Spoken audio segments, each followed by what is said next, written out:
Welcome everyone. I'm Attorney John Burris here with Devin Carter and his family.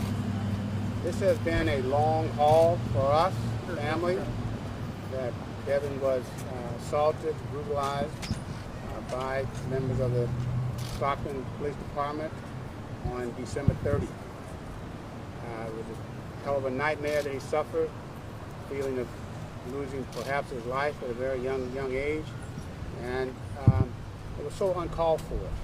So we've been after and discussing and meeting with the district attorneys since then, seeking to have criminal charges filed. And that day has come. And we're quite pleased that at least two of the officers were in fact indicted with criminal charges. The most significant one is a 245 assault and battery with a GBI clause, great bodily injury clause. That is significant. And for us, living through this, it's been hell. Well, for the family, for Devin. And so we are at the end of one process and the beginning of another. Recognizing and doing police cases that it's difficult and can be challenging, trying to get prosecution, criminal prosecutions and convictions against police officers. That doesn't happen often, but this case cries out for criminal prosecution and conviction because these officers were like renegades. And that there were four of them, and I refer to them as the pack of wolves. All of them did charge, but they were like feasting on Devin, each seeking to get their own pound of flesh from him. And it was horrible. It's horrible to watch the videos, to see the photographs that are back here. And so we're now pleased that at least the process, one stage has ended, and we're now starting on the next phase. The next phase, of course, is the actual criminal prosecution. That is up to the district attorney's office, that two officers have been charged. We would prefer that four were charged, but at the very least, two have been charged. And the two that have been charged were undoubtedly the most egregious. They had the greatest impact on Devin's mind, is that he remembers Stiles more than anyone else as a person who was the most brutal and who was in charge. So at the very least, he was charged, and hopefully over a period of time, as the process works through, that these officers will be convicted. And we hope that by that kind of conviction, that it will send a message to the rest of the members of the department, many of whom must believe that what these officers did was okay. No one of them have come forward and made any statements at all condemning what the officers did. You would think that there would at least be somewhere along the way that officers would come forward and say what these officers did was wrong. That has not happened. And so it's really up to us through this criminal process to go forward and present the evidence and get a criminal prosecution. Some of you know that I was involved in the Rodney King civil trial for many years before many of you were born, perhaps. But I have not had a beating like Rodney King until now. In large measure because of video cameras. Since you know Rodney King, there was a video. And since then, there have been cell phones and body-worn cameras, all of which, in my view, has had a deterrent effect on the overt aggressive beating that would be administered, except in this case. And it's shocking that with body-worn cameras these officers had, they were engaged in a level of brutality. It was as they felt that they were immune from any kind of punishment of any kind and any form of discipline. Hopefully they will now see that that's not the case, that they will be back punished, and two of these officers have lost their jobs, which is most important, that they should not be police officers around and administering injustice in the manner which they have done. So we also, as kind of referenced earlier, the DA should be commended. It is not often that DAs file criminal charges. I've represented over 1,000 people in my career, and there's only been 3 or 4 prosecutions, 2 more recently, but it's not a common occurrence, even though often we ask the DA to strongly consider it. Some counties that does not happen. Maybe there may be more with the Attorney General's office taking a more in-depth look at cases where shootings take place where the person is unarmed. That might happen. But even so, what we have here is this DA did it. And she did it, I don't believe, with a lot of prodding, a lot of discussion. And so I'm pleased that she stepped forward, did the evaluation, and then ultimately came forward with the charges that presented to the grand jury. So in that sense, we're very pleased about the process as it relates today. I'll take questions after the other family members and people have had a chance to speak. So next we'll have the family, the mom and the dad, anyone. My name is George Carter, and first of all, I just want to give glory to God. This is the start of something that we've been asking for police officers to be prosecuted, and I just want to thank the DA's office for doing that job for us, for working with us hand in hand. It's been a very difficult process, and it's something that we're, like I said, it's just a start of a new beginning, and that the city of Stockton has taken, a step towards making things right. It's not going to heal the wounds that Devin has suffered and the lifelong trauma that's going to come. However, it's a step in the right process and in the right direction. And, we're just looking for the day that these officers are sentenced. And, we just want to make sure that this doesn't happen again. Not only to him, but to anyone else. To anyone else.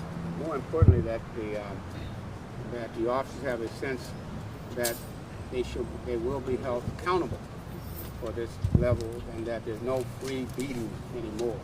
We hope that's true. I think George Floyd, in many ways, frankly, in the case I've been involved in, has had a profound impact on public awareness, and I think it's impacted district attorneys that that level of brutality that is occurring around the country, and particularly here, is unacceptable, and the general population is not going to accept it. Remember this is a grand jury. It's a grand jury. This is people from this community who came forward and basically rendered a judgment that these officers should be indicted. That is a very good sign, but that doesn't happen often. I can remind all of you what happened on Breonna's case back in Louisville, where a grand jury didn't come back in a brutal shooting case. So I think that we are really moving in a positive direction. Time will tell, of course. One case does not make a movement, but I've often said that George Floyd represented more than a moment, possibly a movement, and I think this is an example of that. The awareness of what is taking place and has taken place is holding officers accountable. So in that sense, I think it's a new day, and I hope that it's a new day, but not the last day. It's the beginning. So let me go from there. Let me see.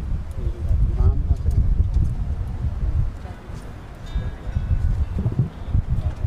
let me go.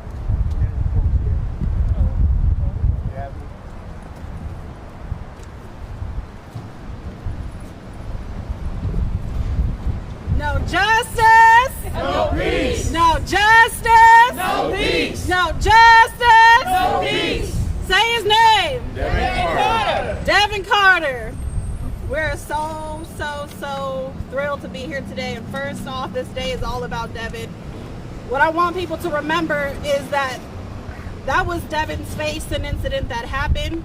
And to remember that there were 4 officers who were involved in this. But today we do celebrate the fact that we know that 2 officers are indicted. We just want the community to know that this isn't us letting down, that we're continuing our fight, and that the demands and fight that the community has raised over this past year is that little over 9 months ago, we gathered together to support Jessica and George and Devin on this fight for justice. And so, as you may know, this isn't the last day we'll be here. As you all know, we fought to say that we still believe that Chief Jones and the police department should still disband the CRT team that was responsible for the incident that night. That we still demand that the other 2 officers that are currently still employed be fired still. We're still demanding that they be decertified, and because SB 2 has passed, we'll be still raising those concerns in the city of Stockton, demanding that they lose their certification once the governor signs that October 16th.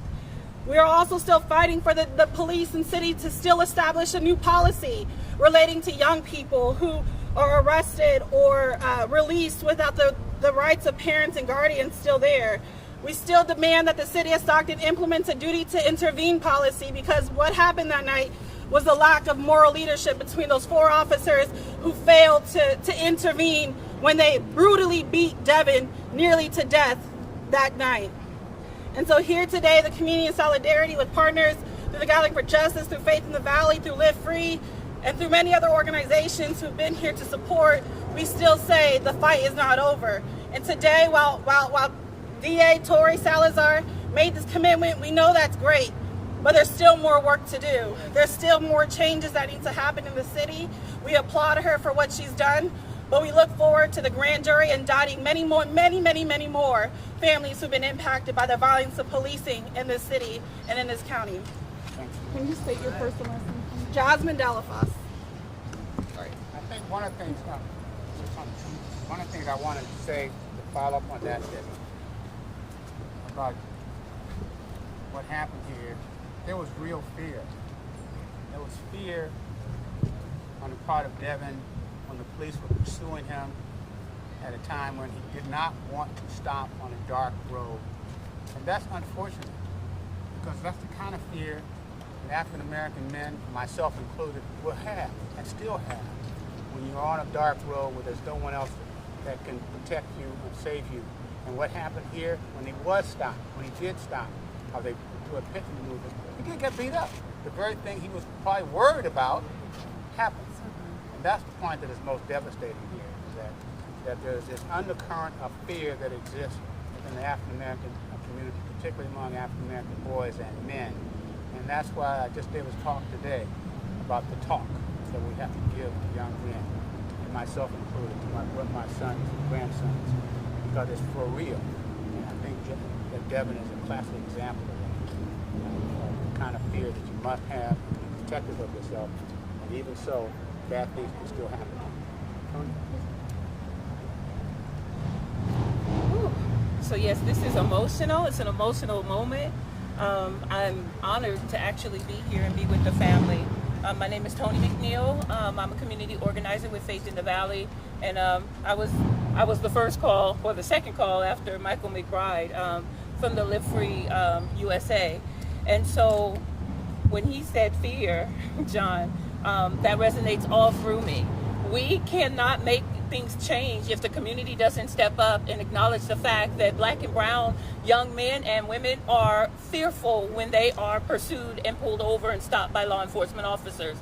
The community cannot step back and idly sit back anymore and ignore the fact that our youth and our young adults have been beaten or are often beaten and brutalized, sometimes shot, sometimes killed by law enforcement officers that are not held accountable. And so today, this is just the first time in my lifetime that I've ever even witnessed a law enforcement officers be indicted. Right. I'm here in Stockton, California. I'm from Stockton, and I've never bore witness to this in all of my life. 52 years, I've never seen law enforcement officers be held accountable.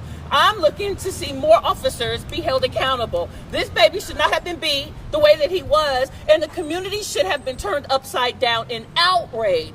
So we can't continue to rest. We can't sit back. We can't continue to just push this thing to the side, and we can't expect law enforcement and the DA to do all the work. We have to make them do it. We've got to make them adhere to the law, make them follow the rights. We've got to make them do what is right. So I applaud everyone that advocated. I applaud the parents, because they stood their ground. They kept fighting. They kept pushing. But this is not over. We've got 2 officers that stood there and watched this baby get beat, and they are still working. They're still getting paid tax dollars coming from my check while they can go out there. And I don't know whether or not you're even suitable to actually be on the law force anymore, having stood back and watched somebody be abused and brutally beaten.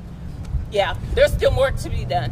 So, Can you elaborate more on my name is Brittany, I'm with KCRA, sir. Can we elaborate more on the 2 officers who were not charged? Did they just stand there and watch? Did they not report? And, how do you feel I thought about that them the not 2 being officers charged? that there came upon the scene. They weren't the initial perpetrators, per se.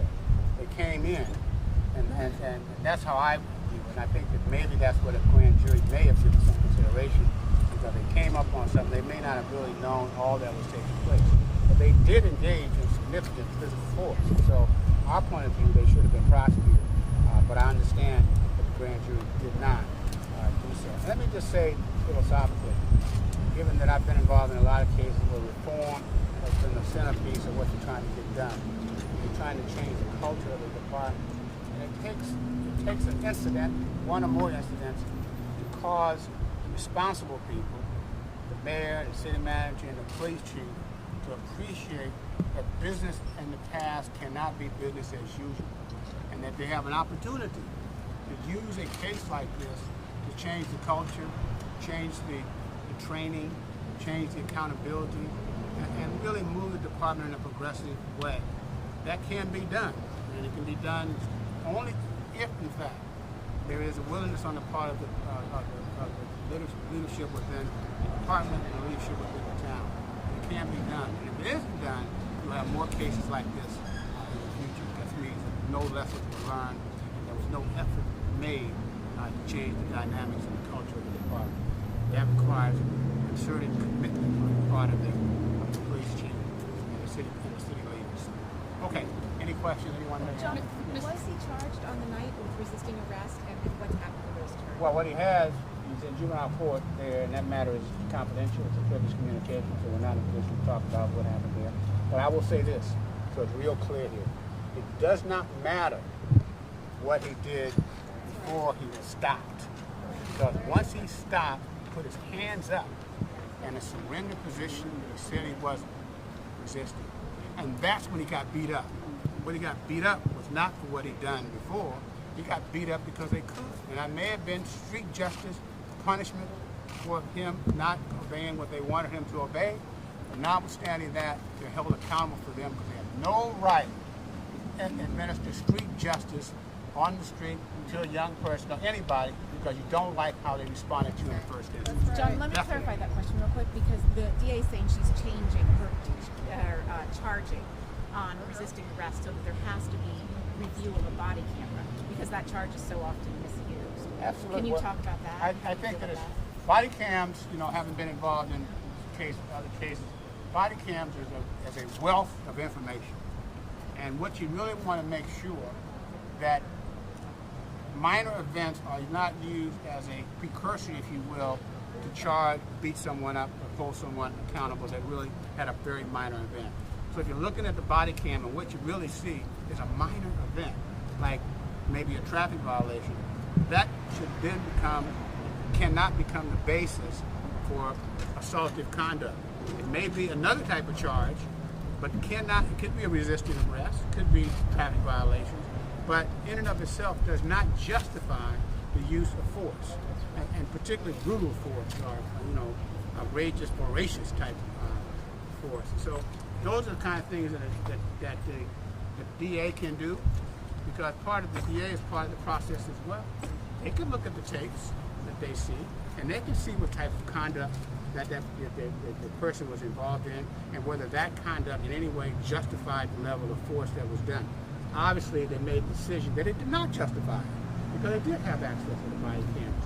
But the issue about the body cams is really a function of the police department itself, and whether the department itself is looking at those body cams on a routine basis to see what type of conduct these officers are engaging in and are using as a justification for their level of force or violation. So there's a lot of work to be done here. And it's not negative, it's how do you improve the department? And so this case presents that opportunity for the department, and clearly that's just one review. The biggest review, of course, is holding officers accountable. The message should be clear to all other officers: you engage in this level of brutality without just cause, you can be terminated and or prosecuted. That's the clear message we're trying to send out here. Mr. Burris, do you believe Stockton Police Chief's recent announcement of his retirement is a result of this case? Well, obviously I don't know that, but I've been involved in a number of police departments, and at least 10 police officers have left in the course of one of my cases. So I can't say it's me, but I do know there's some timing questions involved. And if it's true, then he should leave. Because if he hasn't talked to the officers in ways of retraining and getting them to clearly understand this conduct is not acceptable, then he should leave. Or how you want to call it, he should go. Then the question is, what is the next chief going to be held? What is he going to do, and where is he coming from, and what are his standards? Because the opportunity presents itself now, regardless of how he left or why he left. There's a new opportunity for the department. Mr. Burris, you mentioned that this is the worst moment of police brutality you've been a part of since you represented or helped represent Rodney King. Can you talk about that a little more? Yeah, and I'll say, when I say that, and I quote that because Rodney King, all of you know, was a vicious, long-standing beating. The issue around Rodney King, though, even the white people who were there did not believe it was wrong, justified. And so there was a prosecution, and the officers were found not guilty. When I got involved in the case, we were doing a civil rights case, which we were able to be successful at. But since video cameras and body cams, we do not have a lot of cases of physical brutality because the camera sees it.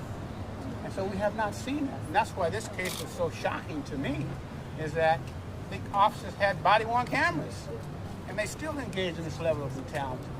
So that meant to me there was no respect for this human being, no respect for him as a young African-American male. It was almost like total disrespect, and that you have no rights that we have to respect. Because if you know the camera's on, and you still do it, that means you don't respect this person, or you don't think anything's going to happen to you. Which raises the question of whether this is reflected of a culture within the department itself.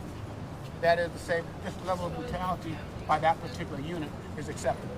And that's what has to be looked at, and I hope the DA takes a closer look at it. Is there anything at all, Devin, that you would like to say on this, what these last few months have been like for you and what today means for you?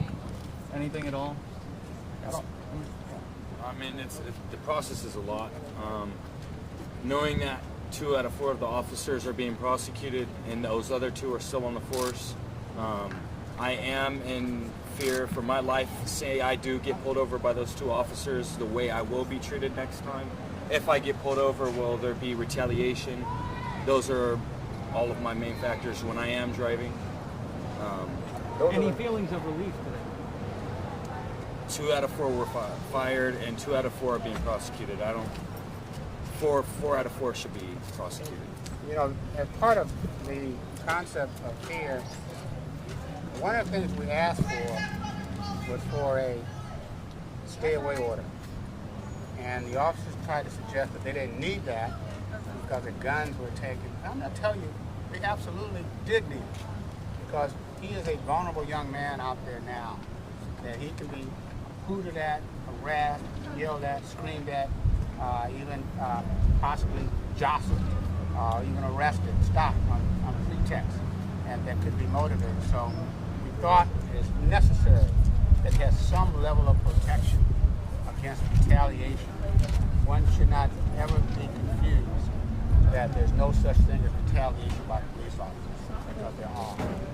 And in a case like this, where people have lost their jobs and may go to jail, you can imagine that these people want to retaliate against him and even suggest it's his fault. I'm always amazed when we have public discourse and reaction, and a vast majority of the population will believe that it's the victim's fault.